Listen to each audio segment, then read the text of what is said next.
Hello everyone. Today I will continue my lecture on failed modernization in Qing China. In this second part, I will cover the Taiping Rebellion, Self-Strengthening movement, the First Sino-Japanese War, and the Hundred Days Reform, the failure of which virtually sealed the fate of Qing China. If the intrusion of the British and other Westerners was China's great external calamity of the 19th century, by far its most disastrous internal upheaval was the Taiping Rebellion, a pseudo-Christian uprising that very nearly toppled the Qing dynasty. It was finally suppressed in 1864, but only with the greatest difficulty and not before 40 million people had died. Its rise had much to do with the economic devastation of Canton and the surrounding area brought about by the Treaty of Nanjing. In the aftermath of the Opium War, it was southern China that bore the full economic brunt of the Treaty of Nanjing and similar treaties with other foreign powers. Foreign firms eagerly moved much of their operations northwards up the coast to the more advantageously located port of Shanghai.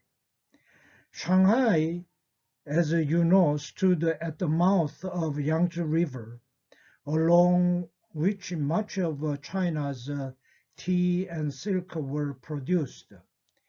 Canton's fortunes declined now that it no longer had an imperial monopoly on foreign trade. As the result, local merchant houses began to go bankrupt. Hundreds of thousands of poor laborers in South China were put out of work by the decline in foreign trade. Some southern Chinese sought their fortunes abroad, migrating to Southeast Asia or to the west coast of America after the gold rush of 1849. More remained rooted, but looked to new sources of security as imperial control weakened and social disorder continued to rise. The conditions were very similar to those in Hubei before the White Lotus Rebellion. Several different kinds of social organization competed with the empire for subjects' loyalties at the time. First, there were secret societies, often referred to as triads, that were often heavily involved in opium smuggling and which promised mutual protection to their members. Second, minority ethnic ties were also important, as tensions between the majority Han and other groups became especially fierce in hard times. As neighboring villages fought over land and water rights, minority groups relied on their family and clan bonds to provide the security that the government could not provide. Third, as with the White Lotus groups in the late 18th century, many peasants turned to informal religious groups led by charismatic teachers who promised their followers improved health and fortune, and in the case of the millennial sects, survival of a coming apocalypse and rewards in the new world it would usher in. All of these groups had in common that they easily drew the suspicions of the imperial authorities. They also had in common that when the government acted on its suspicions, trying to suppress them or arrest their leaders, they were likely to turn against the dynasty itself. It was a vicious cycle repeated many times over in Chinese history. Informal social networks built on mutual aid under pressure from the government may metamorphosize into full-blown rebellions. Taiping Tenko, or the Heavenly Kingdom of Great Peace Rebellion, was the largest of all, which brought the Qing dynasty to the edge of collapse. The leading figure in the Taiping Rebellion was Hong Shouquan, a mentally unstable and intensely imaginative man who was convinced that he was the younger brother of Jesus Christ.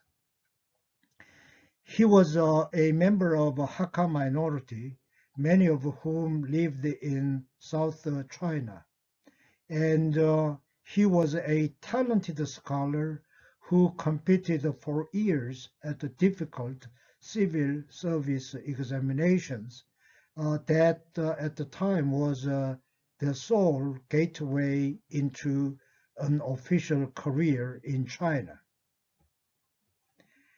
After failing the exam repeatedly in the 1930s, he suffered a nervous breakdown. During his feverish delirium, he saw images of a venerable old man with a long white beard who gave him a sword and told him to exterminate demons. A middle-aged man also figured into the hallucinations. After the fever broke, he read some translated Christian scriptures prepared by foreign missionaries, in which he found the interpretive key to his earlier dreams. He concluded that the biblical kingdom of heaven was none other than China, that the demons were the Manchus, and that the elderly and middle-aged man he saw in his hallucinations were none other than God the Father and Jesus the Son, respectively. All of this he interpreted as personal instructions to rise up against the Qing regime and reclaim the heavenly kingdom of China in the name of his vision of the Christian faith. He read in Acts chapter 2 about the early Christian community of believers and attempted to replicate this communal sharing among his followers. Reading in the Old Testament about the armies of Israel convinced him to turn his followers into a heavenly army. Like the White Lotus teachers, Hong Shouquan promised his converts salvation and positions of power in a new world to come. In the early 1840s, he envisioned a future heavenly kingdom of great peace, in which believers who helped him destroy the Manchus and the old Confucian civilization would be rewarded. This heavenly kingdom would be free of oppression and degradation, and it would be morally puritanical. Opium, foot binding, slavery, prostitution, and gambling would all be forbidden. Everyone's needs would be provided for, and the people would live together in communal utopian peace, worshipping the Christian God. It was a powerful message to poor, disfranchised imperial subjects at the time of economic depression and weak government control. And when an epidemic ravaged his home province in 1850, rumors spread that those who had prayed to Hong's god had been spared, a rumor believable enough to convince large numbers of new recruits to join his sect. The Taiping Rebellion began formally on January 11th of 1951 when Hong proclaimed the advent of the heavenly kingdom and called on his followers to make war on the Manchus. Beginning with an army of 10,000 believers wielding homemade weapons, the rebel movement proved widely successful at drawing in large numbers of new followers as it gained momentum and moved northwards, conquering a series of world cities and collecting weapons and treasures as it went. Imperial troops were caught unprepared, in part because military budget had been cut to the bone for nearly 50 years as a result of the corruption of the White Lotus campaigns. By January 1853, the Taipings had captured the major Yangtze entrepot of Wuchang, the linchpin of central China, at which point they numbered 500,000 soldiers and followers. That March, they went on to capture Nanjing, the original capital of the Ming Dynasty, where they slaughtered the entire Manchu population. Renaming the city their heavenly capital, they dug in at Nanjing for a 10-year civil war that would, by its end, kill as many as 40 million people by warfare, disease, and starvation. Regular Qing armies had tried but failed to defeat the Taipings. Therefore, the Qing government entrusted the fight against the Taipings to one man, a high government official named Zheng Guofan, a native of Hunan, which was a province the Taipings had largely devastated. Zheng was given free rein to raise and train new armies and fight the Taipings as he saw fit. The Qing dynasty more or less turned its destiny over to Zheng. Zheng named his new army the Hunan Braves, and 1854 captured the central Chinese city of Wuchang from the Taipings, but the Taipings soon recaptured the city. After that, a stalemate between Zheng and the Taipings developed, and that endured until 1860. In 1862, Zheng finally launched a massive attack on the Taiping stronghold at Nanjing. Li Hongzhang and his Anhui army, Huai army, also helped out with the final attack, as did the forces under General Zhe Zhongtang. In 1864, after the Taipings had fought valiantly to the very last man, Nanjing was finally recaptured. The Qing dynasty was never the same after the Taiping Rebellion. Even though Zheng surrendered power over his army shortly after the defeat of the Taipings, the power of the Qing central government had drastically declined during the rebellion and never recovered. Regionalism in China began to develop as provinces far from Beijing more or less began to pursue their separate destinies and were less and less influenced by Qing directives. During the next decade, the weakened Qing government was unable to resist foreign attacks on its territory.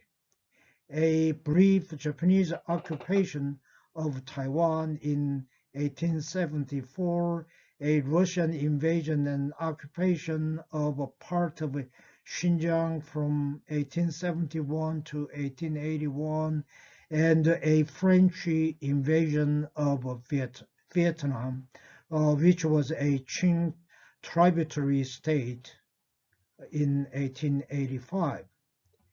Weakness and regionalism endured beyond the fall of Qing dynasty in 1912 and reached its tragic culmination in the warlord period, which lasted from around 1917 to 1927.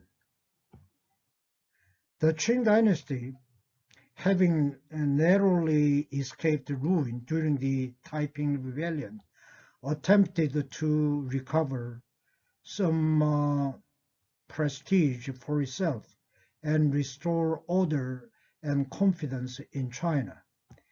And it launched a program of institutional and technological modernization, often known as the Self-Strengthening movement, which lasted from 1861 to 1894, but it turned out to be fairly superficial. During this time, the Qing government instituted something roughly equivalent to a foreign diplomacy office, established schools for foreign language instruction, reformed and expanded its customs service. But the customs service was much to the humiliation and consternation of later generations of Chinese patriots run directly by the British. Qing also learned the rudiments of international law. Zheng Guofan and especially Li Hongzhang, the two main heroes of the Civil War with the Taipings, emerged as enthusiastic advocates of self-strengthening and emphasized selective adaptation of Western technology, particularly military technology. Many Chinese during the self-strengthening period were convinced that China could retain all of its traditional heritage and needed only to learn how to make and use the superior weaponry of the West to overcome foreign domination. The Chinese provinces utilized foreign assistance and consultation to modernize the Chinese military and to establish arsenals, shipyards, mines, textile mills, and telegraph lines. A modern Chinese navy began to take shape, at this time. These modernization efforts appeared impressive, but ultimately proved to be limited in scope and vision because they had very little leadership or coordination from the Qing central government, which had been greatly weakened in the wake of the Taiping Rebellion. Provincial rather than national in scope, self-strengthening efforts failed because they were not accompanied by all of the sweeping changes necessary for effective modernization. The advocates of self-strengthening were too selective in what they sought to learn from the West. They did not understand that the key to the West's great military power was not based on technological superiority alone, but also on its social, political, and economic systems. Experience ultimately showed that equaling the West in military power would entail many more changes in China than the self-strengthening advocates were willing to contemplate. As the result, China toward the end of the 19th century was awfully unprepared for its first modern military clash with a much more effectively modernized neighbor, Japan. In 1894, a war broke out between Qing China and Meiji Japan. Korea had been a tributary state of China since the early years of Ming China. But as I discussed in my lecture on Meiji Japan, from the early years of Meiji period, Japan wanted to expand its influence in Korea. In essence, Japan wanted to transfer Korea from the Chinese orbit to the Japanese orbit. In 1776, Japan forcefully opened Korea. Japan employed gunboat diplomacy to press Korea to sign an unequal treaty. The pact opened up Korea as Commodore Matthew Perry's fleet of black ships had opened Japan in 1853. The first article of the treaty ended Korea's status as a tributary state of Qing China by declaring Korea is, quote, an independent state enjoying the same sovereign rights as does Japan, unquote. At the time, due to internal problems, Qing China could not challenge Japan's actions, but Li Hongzhang brought in other Western powers to sign treaties with Korea to neutralize Japan's singular influence on Korea. Thanks to later political developments in Korea, Qing China's influence was again greatly enhanced. In 1882, the traditional Korean soldiers revolted against the Japan-assisted military modernization program. To help suppress the revolt, China sent and stationed a large force in Korea. To recoup influence in 1884, Japan to recover its influence. In 1884, Japan assisted the coup by the modernization faction of the Korean court, but it failed in 3 days. Since then, Japan's influence in Korea was gone, and Japan abided by time to reassert its influence in Korea.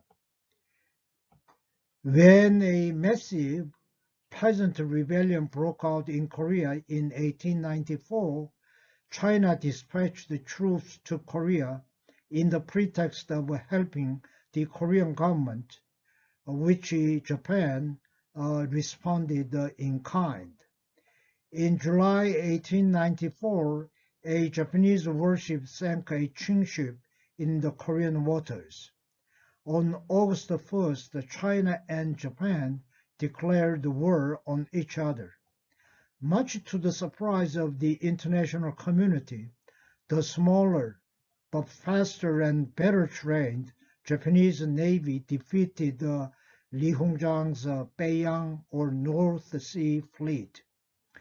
On land too, Japanese were victorious in one battle after another. Japan even succeeded in occupying parts of China proper. Port Arthur and Kaiping in Liaodong Peninsula, Wei Highway in Shandong Peninsula, and Taiwan and Pescadores Islands. Qing China had no choice but to beg for peace. The Treaty of Simonoseki was signed in April 1895.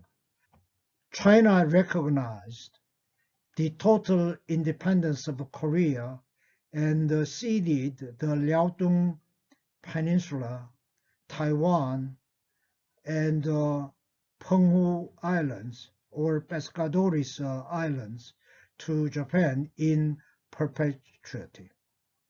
Additionally, China had to pay Japan 200 million silver taels as war preparations. By the way, how large was the money? 200 million taels of silver. Well, 200 million taels of silver was worth 4 times of Japan's government revenue at the time.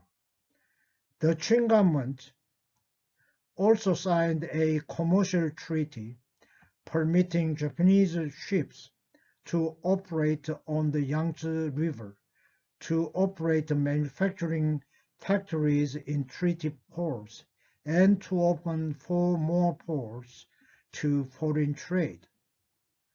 However, Russia, in alliance with Germany and France, intervened and forced Japan to give up the Liaodong Peninsula in exchange for another 30 million taels of silver, equivalent to about 450 million yen.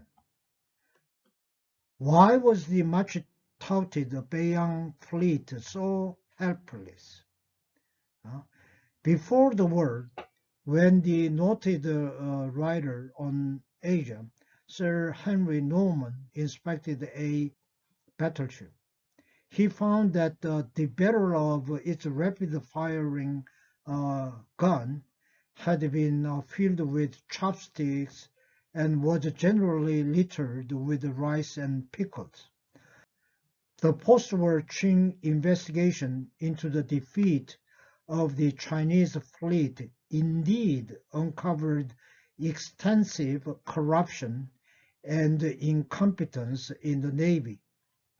Funds earmarked for naval development had gone elsewhere, and it was even discovered that some of the Qing ships' magazines contained not gunpowder but sand.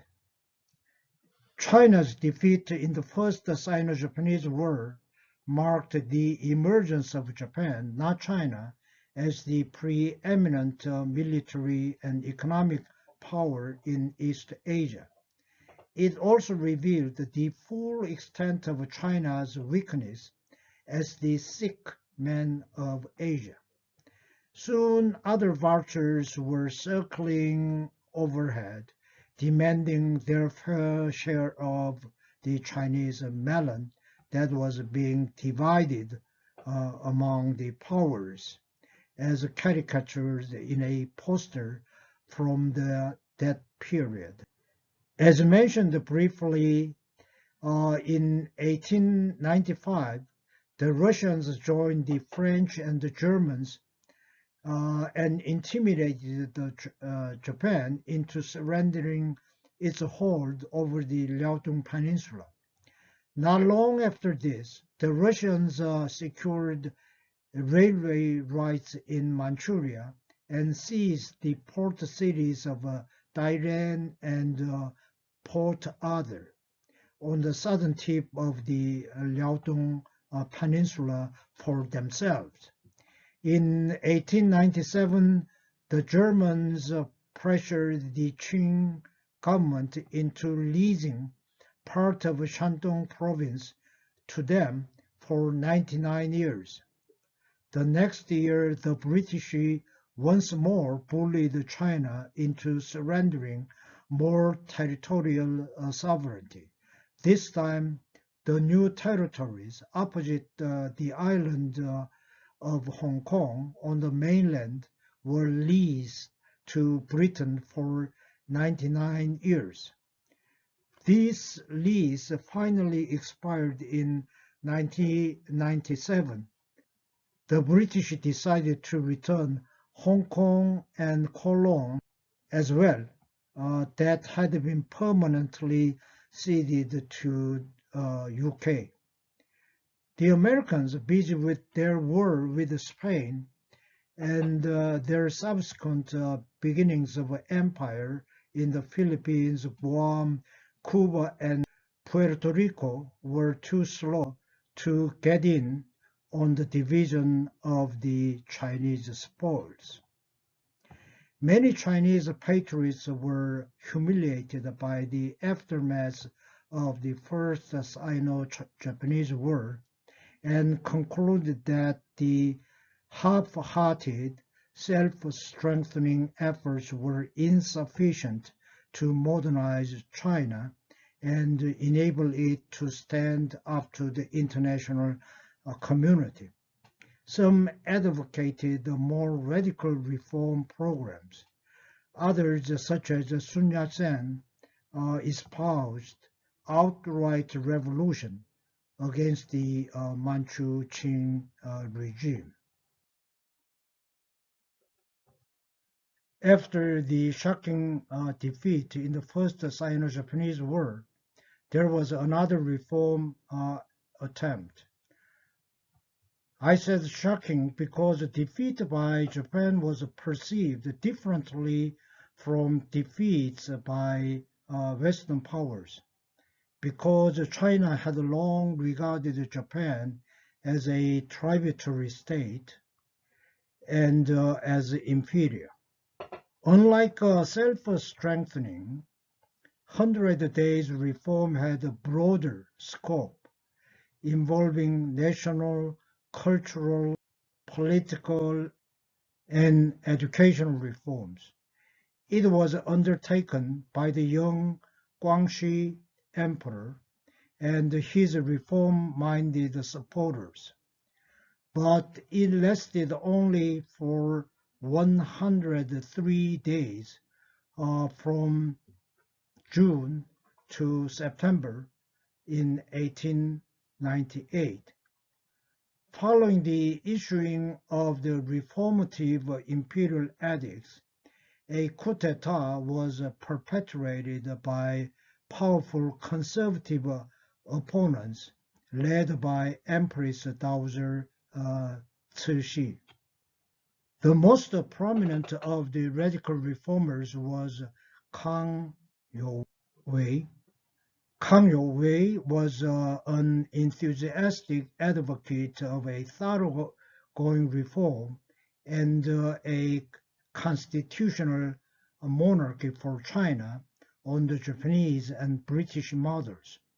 Kang was a highly intelligent and idealistic man who had passed his Jinshi examinations with the distinction as Optimus Zhang Yuan, the top-ranked examinee in all of China.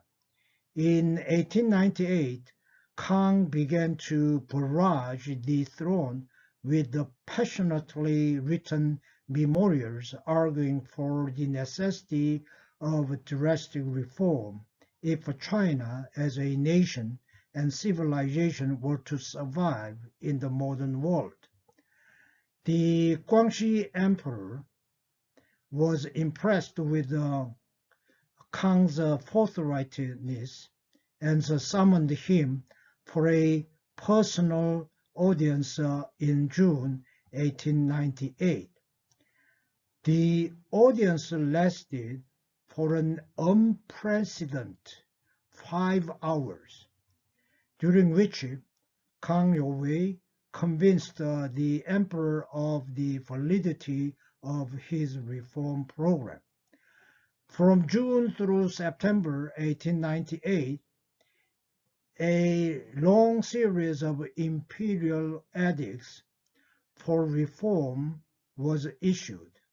The wide-ranging edicts called for drastic changes in China's laws and the examination system. They also advocated overhauling the Qing government into a federalized constitutional monarchy complete with a parliament, various administrative branches, and the treatment of the Qing emperor as the head of the state. This was more than the emperor's aunt, the Empress Dowager Cixi, the real power behind the Qing throne since 1862, could stand. On September 21, she had her nephew arrested, and she herself assumed control of the Qing government. She quickly reversed all reform edicts and issued arrest warrants for Kang and his supporters. Kang and his student Liang Qichao managed to flee to Japan. The remaining 6 chief reform advocates were executed. Kang remained in Japan for many years, where he advocated his vision of a modernized constitutional monarchy for China and established his Emperor Protection Society, a body that favored the retention and protection of the Manchu Emperor. Why did Kang's reforms fail so miserably?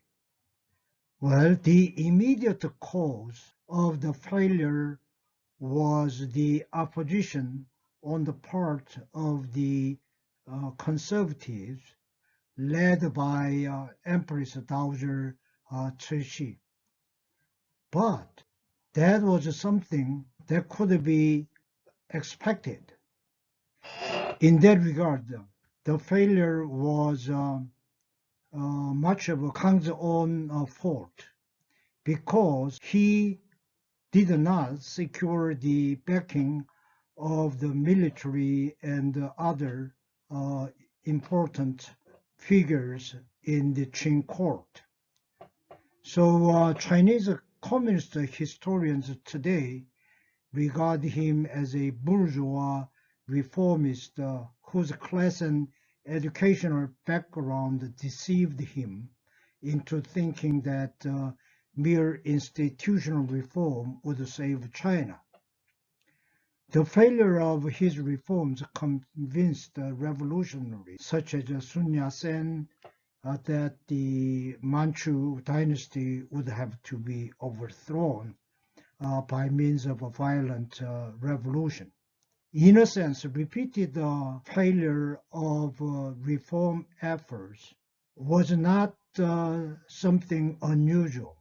In fact, reform is even harder to make than revolution. The late Professor Samuel Huntington of Harvard University once wrote that, quote, if a successful revolution is rare, a successful reform is even rarer. Basically, he says that a revolution is very difficult to achieve, but reform is even more difficult to achieve than a revolution. Why? There are several reasons. First of all, reformers have to fight two frontal wars. On the one front, they have to face the conservatives.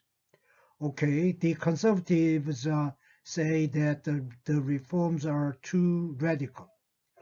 On the other hand, the radicals argue that the reforms are too slow and too narrow.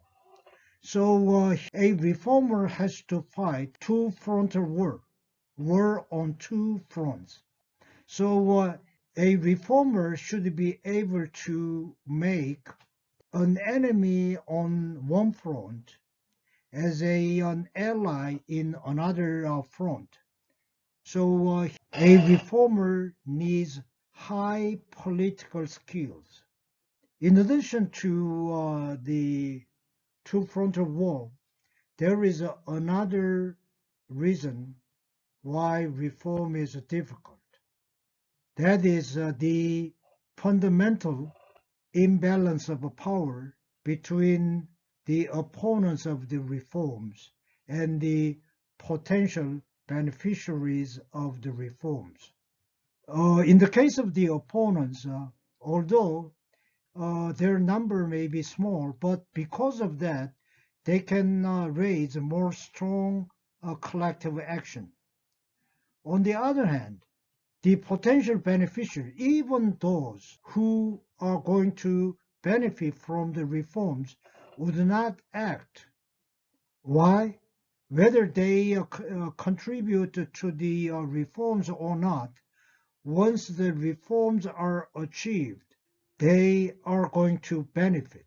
Reforms are, in a sense, a collective good.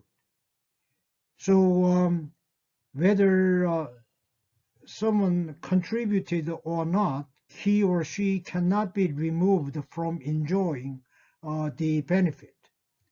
So instead of arousing the anger and ire from the powerful opponents, they would wait until others would act to achieve the reforms. In the end, nobody would move. That's the typical collective action problem. Considering all these difficulties, you have to move very carefully in implementing or making reforms.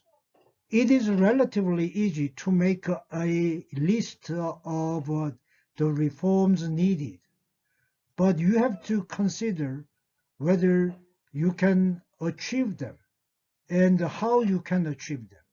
In addition to that, you have to take into account many things. So Professor Huntington proposes that a reformer should combine Fabian strategy and blitzkrieg tactics. A reformer must take up one reform issue at one time. So by doing that, you can isolate the opponents of your reform. If you take up all different issues at one time, you are unwittingly putting the potential opponents together. These opponents may be opposed to reforms for different reasons, but by taking up all the issues at the same time, all these different groups of opponents may rise up against your reforms. So that's why you have to take up one reform issue after another. You have to go slowly. And once you decide to fix one particular problem, then you have to act quickly so that you do not give your opponents the time to put their forces together.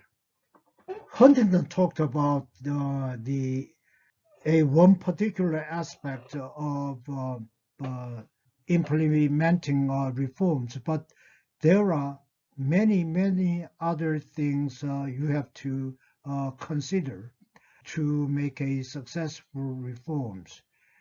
Even when you set your goals, you have to think about many different things. For example, you have to decide whether you start from difficult ones or easier ones, or you have to decide whether you approach big problems or small problems. And you have to think about sequencing your different measures of your reforms. You have to decide whether you start from political reforms first, economic reforms first, or social problems first.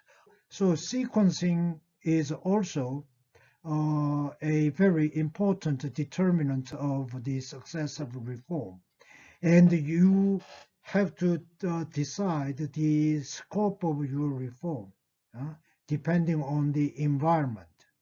Given the fundamental imbalance of power, you have to also pay attention to how you gather supporters. This is how you put together a reform coalition together. And you also should be able to legitimize your measures. So reforms are really difficult to achieve. Revolution is relatively easier because whatever measures that destabilize the existing regime is good for revolutionary.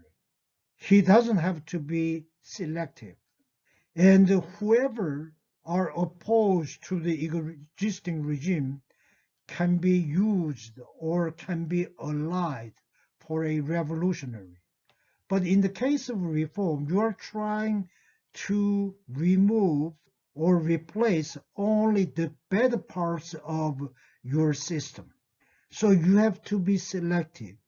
You have to be careful. So in making reforms, really high level of political skills is needed. But in the case of Kang Wei, okay, take a look at the list of the reforms. It is a bucket list. It is a wish list, a list of the reforms he thought needed. But he didn't pay much attention to the politics of reform. That's why the reform failed. And maybe the revolutionaries were right, because a revolution was relatively easier than reforms. That's for today. Next time I will discuss the failed modernization in Korea. Thank you. See you next time.